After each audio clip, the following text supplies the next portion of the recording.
Let's now bring in my all-star panel. Van Jones, senior contributor and president of Rebuild the Dream, conservative radio talk show host Dana Loesch, and Grover Norquist, the president of Americans for Tax Reform and an NRA board member. Welcome to you all.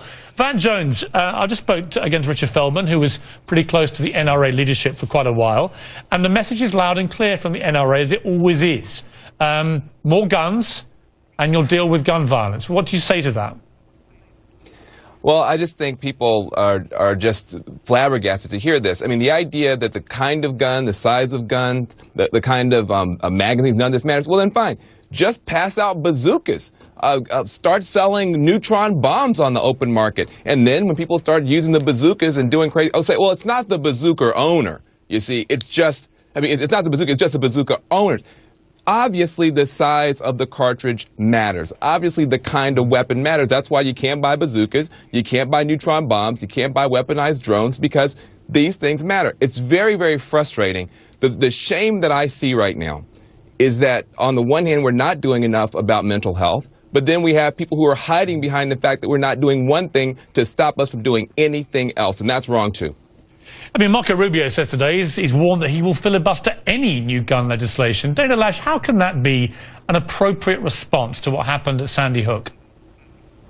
Well, simply, Piers, because we have gun laws already on the books. Most of the proposals are simply redundancy. That's why. Why are we paying individuals to go and essentially waste taxpayer dollars to argue laws that we already have on the books, laws which either aren't enforced or criminals don't obey them simply because that's what criminals don't do. Criminals are called criminals because they don't follow law. Right, so Adam Lanza had 2 rifles, a BB gun, a starter pistol, 4 more weapons he took to school, including the AR-15, 1,600 rounds of ammunition in his house, 12 knives, 3 samurai swords, a bayonet, eye protection, ear muffler, gun range, Simmons binoculars, paper targets, etc., etc., etc. And he went and did what he did. At what point, Dana, do you say, you know what, we're just going to make it tougher for people to be able to have this kind of arsenal? Well, Piers, you realize that Adam Lanza, according to the LA Times, the Portland Observer, numerous local media reports in Connecticut, he did try to purchase a firearm. And Connecticut's gun laws prohibited him from doing that. Those gun laws worked in the sense that they prohibited him from purchasing a firearm. Now, as to whether or not his mother should have had her firearms perhaps stored a little bit better and kept away from her son, that's another topic of discussion. But, you know, again, he stole firearms. He committed a crime to obtain a firearm, which he then used illegally. Grover Norquist, you're on the board of the NRA, and the NRA, it seems to me, has a lot of very reasonable members, many of whom tweet me, and if you're watching now, you want to tweet me, at Piers Morgan, let me know if you're an NRA member. And they're quite rational, and they say, look, you know, we have no real problem with background checks. We don't really have any problem with more investment in mental health and so on. Not even much of a problem with the high-capacity magazines. They're not too sure about assault weapons, but they're quite rational in what they say. But the leadership always seemed to me to be, particularly Wayne LaPierre, completely outrageous, utterly insensitive, totally uncompromising. Why is that?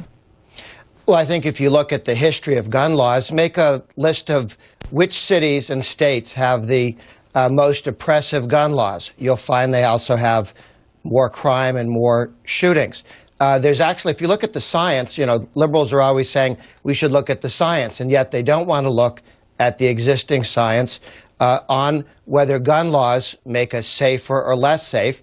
John Lott did the first study of all the counties in the United States, and where you had concealed carry permits, more gun ownership by citizens, you actually had significantly less crime, hundreds and thousands of fewer murders, fewer rapes. What you don't have reported in the news is the fact that those states that put in concealed carry laws decades ago and have more people carrying guns are safer to live in than ones that ban it. So when you ask, why don't we do something stupid, the answer is because we've looked at the statistics, because we've looked at the science, and flat earthers should not be passing new laws. Well, let me throw some science at you. How do you explain that, as I said to Mr. Feldman earlier, America has between 11 and 12,000 gun murders a year, 18,000 gun suicides a year, 100,000 Americans are hit by gunfire a year.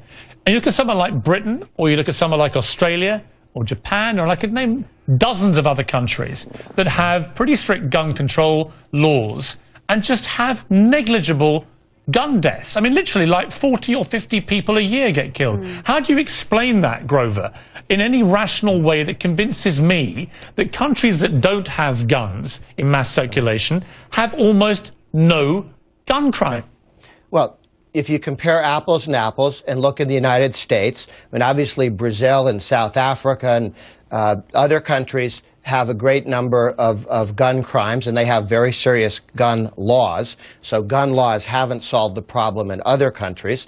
And where you've put in more gun laws in Australia and Britain, you've had more crime in general, more robberies, more crime. They've become less safe. Now, in the United States, compare the states, 50 or 57, however you want to count them. They've all got different gun laws. Okay, they have Van, different rules. let me get Van in here. Let me get Van in here, because he's shaking his head vigorously. Van? Yeah, first of all, that's just actually not true. But I want to say a couple things. This is not about it is true. Concealed It is carry. true. It is Hold true. on a second. It's not true. You can't First of deny all, the it's science. not You're about- a science denier, Van. Are you going to let me talk? You've had Let's a not be wonderful flat time earthers talking. about gun Can I laws, guys, and statistics. Hey, listen, I'm with you. I'm for stats and statistics. Here's what's actually true. This is not a debate about concealed carry. You want to move the argument over to something that nobody's arguing about. Nobody's arguing about concealed carry. People are arguing about military-style weapons on the streets of America and whether or not that is a good thing or a bad thing. That's a false premise. That's a false premise. No, that's not.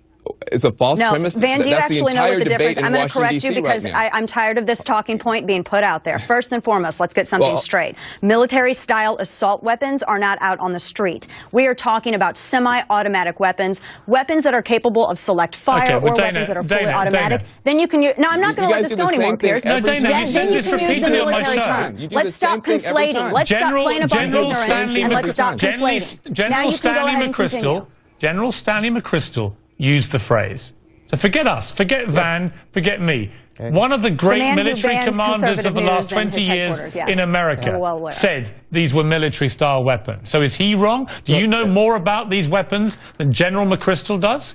General McChrystal is also of your same ideology, so I want to put that out there first and foremost. There is a deliberate effort to conflate the types of firearms. I do not own a military-style assault weapon. Just because of what a firearm looks scary, then you call it military assault. Do you realize that one of my children has a BB gun that looks like an AR-15? Is that going to be considered a military-style assault weapon? It sounds silly and uneducated. Adam Lanza killed. Wait a minute. Adam Lanza killed. It's dangerous. Adam Lanza, as we now know, in the space of 300 seconds, using an AR-15, killed 26 people. Dana.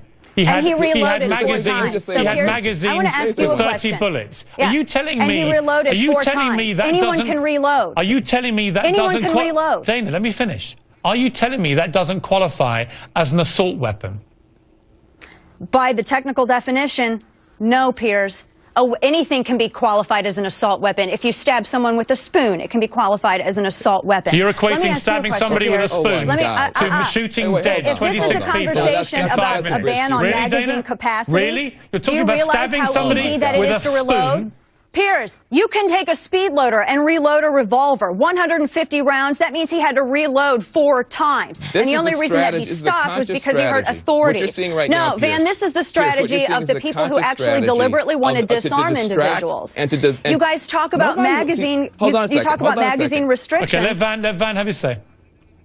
See, this is a conscious strategy on the part of the pro-gun folks to constantly bring things back around to things that don't make any sense. You're talking about people stabbing people with spoons. If that were the problem we had in America, people stabbing people with spoons, we wouldn't be talking about this right now. What we're talking about is funeral after funeral after funeral. What we're talking about is our children being gunned down, and what we're talking about is common sense measures, not confiscating guns. We're not talking about that. We're talking about common sense measures that 90% of Americans agree with and that the majority of gun owners agree with. But when you guys get on television, you don't talk like the people who actually are the gun owners in America. What you talk like are people who want to take the conversation in a direction that has nothing to do. And by the way, CBS, the latest CBS poll shows that support for these gun control measures is tanking. This is about disarmament. Let me ask you. Yes, no. Let me finish my thought because I have a very logical thought that I want to let you answer. I'm tired of this conflation and this uneducation when it comes to using terms about firearms. Let's use accurate terms so that people know what we're talking about. If this is about limiting the number of children dying, let's talk about magazine capacity. Why, if 30-round magazine capacity isn't okay, then what's the difference between 30 rounds and what's the difference between 7 rounds? Piers Morgan, let me ask you a question. What's the difference between 30 rounds and children? How many deaths are okay to you? How many deaths are okay to you? Let me explain the difference. Answer that question. Let me ask you a question. The difference between 30 and 7 is 23. So it could save 23 lives if there was a federal So 7's ban okay with on you any then. of these magazines. 7 lives and you lost actually, are okay with you then. And you actually, no, you know what, Dana? This is ridiculous. Okay, I is better understand than that. 30, 7 lives isn't it? lost are okay. 7 is better than 30. 7 lives lost to you are all right. 30 are okay with you. Dana, Apparently is 30 are better okay than with losing you. 30. Yes, it is. I'm just trying to establish where you draw the line. Where do you draw the line at preventing the deaths of children, Piers? I mean, I would love to draw the line. Any loss of life is horrible. But I would love to draw the line, Dana, at 0 gun deaths in America. So you do every believe year. in disarmament, then? I said so you 0 do believe gun in disarmament. Deaths. 0 Thank gun you. deaths. That's the answer that I wanted. When Thank did I you for say answering my question. when did I say disarmament? No, wait a minute. You talk about conflating the argument. Piers, Dana, when did I say disarmament? I'm taking it down. I'm so using sad. your logic and going down that road. If you're talking about limiting magazines, first and foremost, any magazines are universal. I can make one in my garage. I said I wanted 0. I said I wanted 0 so gun let's deaths. take that and throw that out. Okay, let me then. finish. We have to go to a break, but you said I wanted 0 gun deaths. You announced that meant I wanted disarmament. That's the problem with the pro-gun debate. I'm talking about your logic Let's take a break. when it comes anyway, to magazine let's all calm capacity. down, come back and talk about gay marriage. I'm sure I want to respond to Dana. Well, that's going to be even more lively, probably, so let's try that.